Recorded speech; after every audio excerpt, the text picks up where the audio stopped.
Hello, beautiful souls. How is everyone today? Super excited. Wanted to be here with you guys. You've been on my mind ever since I got up this morning. And Spirit's really laid it on my heart that I needed to share with you guys. Like, how do you know when you need deep soul healing? What does that look like, right? For those of you that may just be catching me live for the first time or the replay, I'm Stacie Overman. I'm your angelical spiritual guide. I'm the creator and the founder of this group and the New You program. And I'm excited you're here. Hi, Angie. Hello, hello. Hi, Ace. Hello, Casey. Nice to have you guys here. Hello, hello. So, hi, Denise. So that's a question that, I have so many discovery calls and I hear so many stories of people's lives and what you've gone through. And the stories are amazing, amazing. You've all gone through so much, right? We all have. We've all gone through a lot in life, especially this life, right? Hi, Naomi. So how do we know when we need deep soul healing? Hi, Liz. So one of the things, when I talk about people's lives and the experiences that they've been through in this life, is really coming to an understanding, how do I get to that next level, right? We all want connection with spirit. We all want to be able to sense loved ones around. We want to be able to connect with God and our angels and, Jesus. And we want that. We want that really bad. Some of us are experiencing some of that and don't know how to turn it down. But there's many of us, especially in this group, that want that and they want to turn that process up, but they feel blocked and they feel like there's this brick wall and they can't get past this brick wall. And why is that, right? And then when we dive deeper into the conversation of what you've been experiencing in life, we find that there's a lot of things that have built up hurt over the life. You've experienced trauma. You've experienced all kinds of things, clear back from childhood, right? And some of us are even experiencing hurts that are generational, right? That didn't happen specifically to us, but it is encoded in your DNA because it happened in your family lineage, generation after generation after generation. And some of these traumatic things that have happened to you in your life have happened generation after generation after generation. And it's this cycle. And it's this cycle that just keeps on happening, right? It's just keeps on happening. The father had something happen to him, and then the father then took it out on his children. And then, and you're here going, stop the madness. I don't want this cycle to keep going. And so many times those traumatic things that have happened to us in life, no matter how big or how small or how significant they are, it doesn't matter. Because that is your reality, right? That's what happened to you. And so acknowledging it first and foremost is so important. We can't sweep it under the rug. We can't just carry it around in our little red wagon for the rest of our life. We have to acknowledge it. Hi, Karen. We have to actually stop and say, that happened. That happened.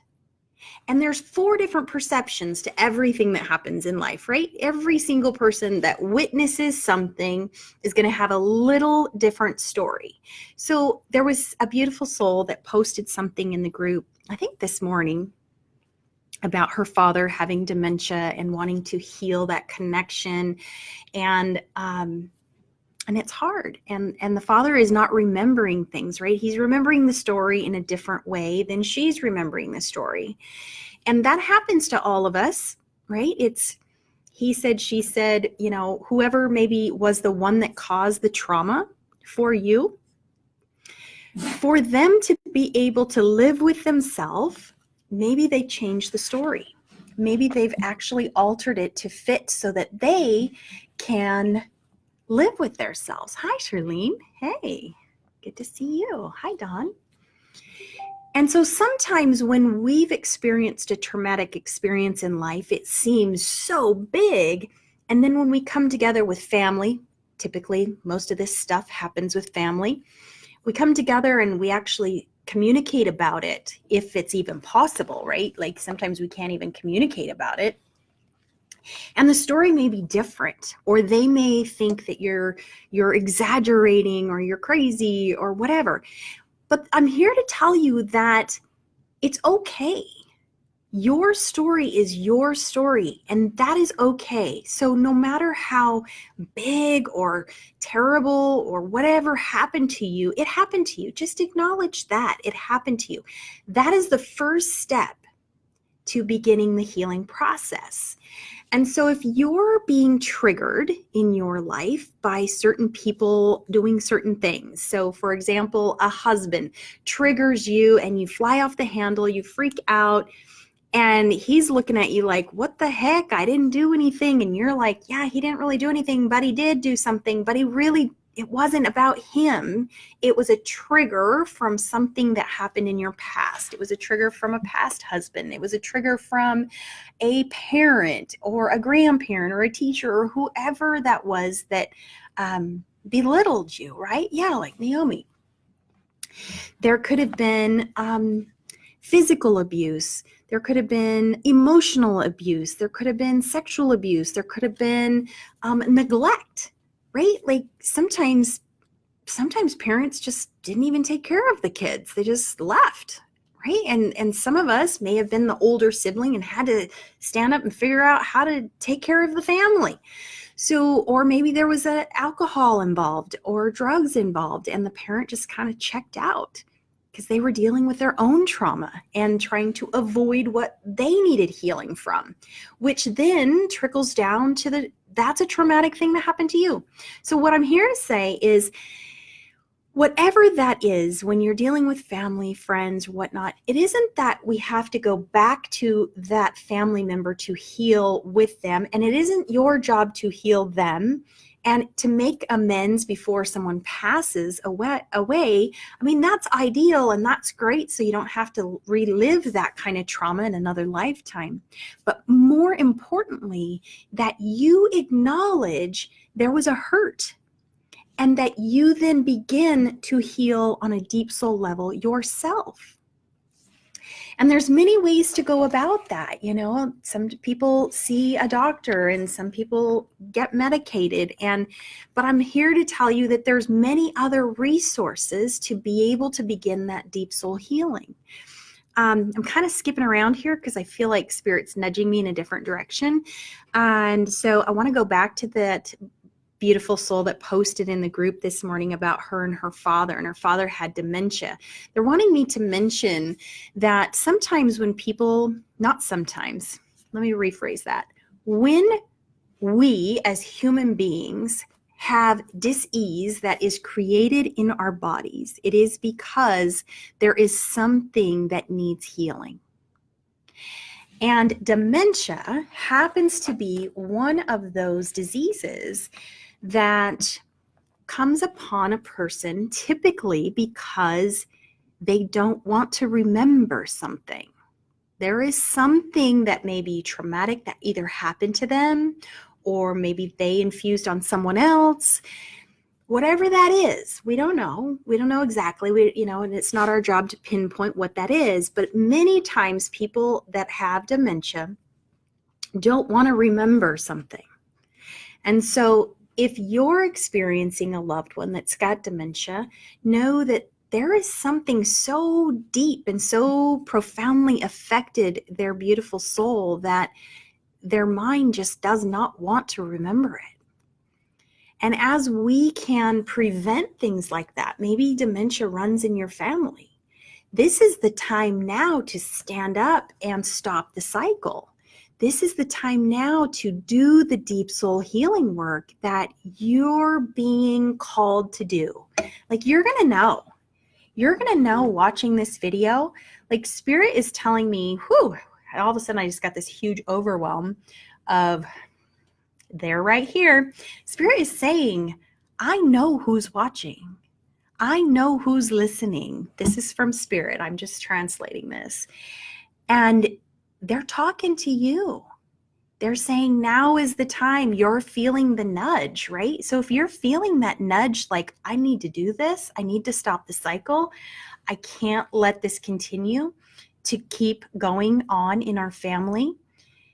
By healing on a deep soul level, you're preventing from your body having to scream out at you, hey, something's wrong, heal me. Because it isn't the body that needs the healing. It's the mind and the soul and the body. It's all connected. And if we're not taking care of the mind and the soul and the body, something's got to give, right? And our body is the temperature gauge. Our body is the one that will start screaming at us that, hey, you have unfinished business that you need to heal so that you can do what you came here to do on this earth. And that is sharing the love and healing the planet and doing what your heart sings the most about, right? Like, what is that?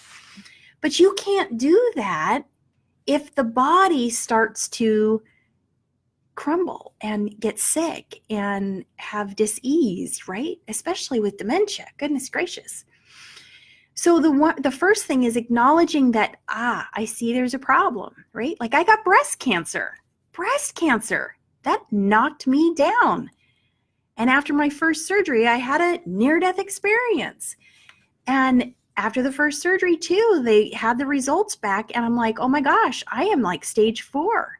Like, I shouldn't be here right now. If I would not have stopped and redirected to getting my act together and healing what needed healed, I would not be here. I can remember sitting in the doctor's office and they said, if you do nothing, you will not make your 40th birthday.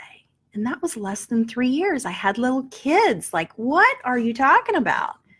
And I had to get to a place where I could figure out what needed healing. And otherwise, we're just putting Band-Aids on our body. It's like the doctors have a great place. They can help with pain management, right? You break a bone, they can help put that bone back together. My gosh, so we can walk right? Like, doctors have a really good place. But if you're not taking care of yourself on all aspects of life, something has to give, and your body's going to scream at you what needs healing. So it doesn't matter whether you're being triggered by different things in life. Like, these are signs. Hey, if I'm being triggered, I need some deep soul healing. Like, there's something going on here. If my body is screaming at me saying I have an illness, or I'm on high blood pressure medicine, I'm having to take, weight stuff to try to lose weight, I'm having to take antidepressants, like all of these things, I mean, they have a place, don't get me wrong, like, I'm not a doctor, but you don't have to go that route if you're taking care of yourself on a holistic level. So acknowledging what's triggering you, acknowledging that your body is screaming at you saying, hey, something needs healing, right? Let me just look at my notes for a second here, and I want you to get to where it doesn't matter so much about what the other person thought happened around your trauma, because it doesn't matter. You may have felt that you didn't fit in. Maybe you were adopted and you didn't feel like you ever really fit in. And maybe the parents were like, but you always fit in. We adopted you and everything was wonderful. But you didn't feel like you fit in, right? So acknowledge that you didn't feel like you fit in. And that is okay. It's so important. Carrie says, how ironic, I decided to see this. My mom is in early stage dementia. And been on my main nerve. So hard staying present today. And just went to the ER and out. Wow, goodness, Carrie, I'm glad you saw this. So yeah, sometimes we need compassion for those around us that maybe drive us crazy, right? Maybe drive us crazy because something is hurting in them too. Something's hurting in them too.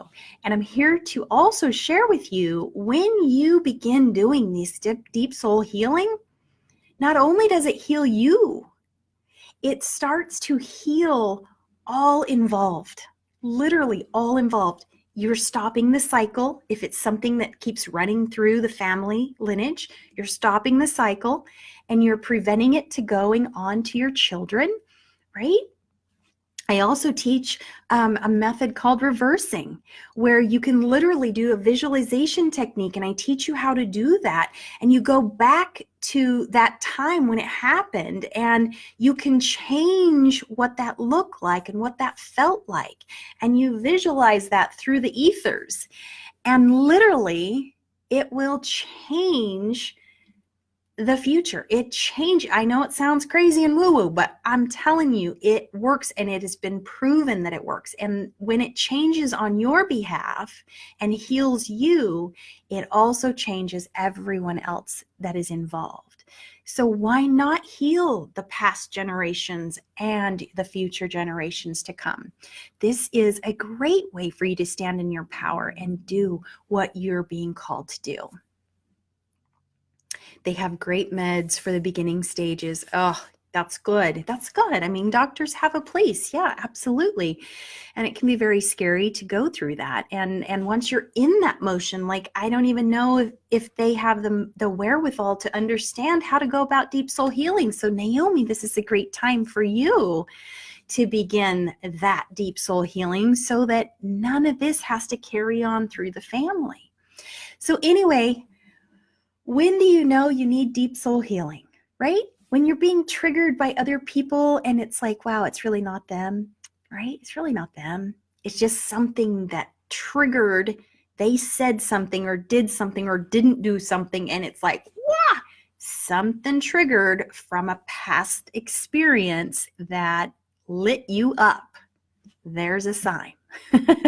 Your body is showing signs of dis-ease or illness or something needing taken care of. That is a sign. So you have the power to make the change. Kim says she healed herself from arthritis by not directing focus on it. Amen. That's great. I love it. Oh, yeah. Liz says, I need deep soul healing. Oh, we all do. We really do. Like, I have done so much deep soul healing. I've come so far.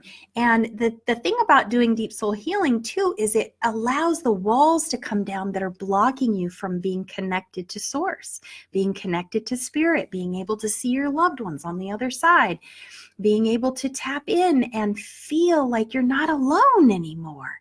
You'll be able to feel the love from God, be able to feel the love from your angels and your loved ones. That's the first thing that starts happening. Hi, Angie. Is healing yourself then removes all those walls. It removes that stuff. Like, I've heard people call it cobwebs. You know, I can't see through the webs. I've heard people call it stuck in the mud and sludge. I can't seem to get any further. I can't seem to move forward. I've heard people call it a brick wall.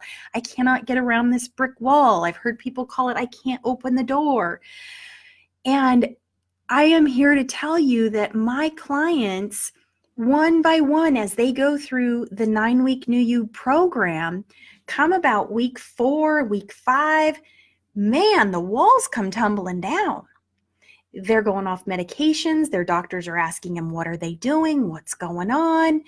And they're like, wow, keep doing that. They're going off high blood pressure medicine. They're going off antidepressants. And this is all under doctor's orders, right? Like, I'm not a doctor. But because they're doing the things that I'm teaching in the program, their health is increasing, and then their spiritual awakening is increasing because the brick walls come down, the cobwebs go away, they're being able to see, they're being able to connect, and their awakening just blooms and blossoms. I've had one gal start channeling ascended masters after week 4, and an ascended master is similar to Jesus. which is amazing. I've had another gal start channeling messages from Jesus, from Mother Mary, and from God. Like, how awesome is that? And she has been awakened her whole life and has read everything and tried everything. And it wasn't until she did the deep soul healing with my program that the wall just came down. And she works with Archangel Metatron now, and she's a channel. She didn't even know she was a channel. And so those are some of the amazing things. And if you want to see some of the testimonials, like go up into the search bar and type in special guest or type in testimonials, look in the video section, look under the files and look at some of the testimonials. It's amazing. And you too can experience this stuff. It's just amazing. So if you're ready, like dive in. If you're first just watching this video and this is the first one, go find out who I am. Google my name. Watch the videos. Like, check out my YouTube channel. I want you to realize who I am and how I help people transformationally change their life. It is so empowering and it is life-changing. We've gotten most of us in here around our 50s, right? We get to be in our 50s and we're like, we don't even know who we are. Let's figure that out. Let's figure out who we are and what we came here to do. Oh, I love you too. I love all of y'all's. Aw. Well, I hope that you all have a beautiful and blessed day. My hubby is saying, hurry up. We want to go to dinner. I think he's starving. So I love you. Private message me if you would like to set up a complimentary discovery call, because the time is now. And with the energies that are happening right now, like all the planets are lining up, like, oh my gosh, I had a vision this morning that it isn't like a wave, but it's like the opposite of a wave, how it comes under and it like picks us up at our feet and just whoosh, slides us like the escalator at the airport. Woo! The energy that's coming in between now and the 17th of January is a great energy to help you do something new. Help get you going and get you on the right trajectory so that you can be empowered and do something amazing this year. This is a great year to do that. So let me know, private message me, and let's set up a time next week. I want to talk to you. I want to help you. All right. Mwah. Angel blessings. We'll talk to you soon. Bye-bye.